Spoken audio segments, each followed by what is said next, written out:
Hello guys, in today's video I'm going to show you how to put your WordPress site into maintenance mode in just a few minutes. Let's begin. First, go to the official WordPress website, click on Login, and choose Continue with Google to sign in. From your dashboard, I want you to head over the settings, choose on the reading section so we can access display options. Inside reading settings, find and select the coming soon or maintenance mode option to hide your site while you are working on something. So this is what we need. It should just be under site visibility. Once done, scroll down and save or click on save changes.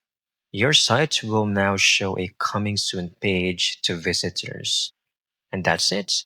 You've set your WordPress site to maintenance mode quickly and easily. I hope you found this video very helpful.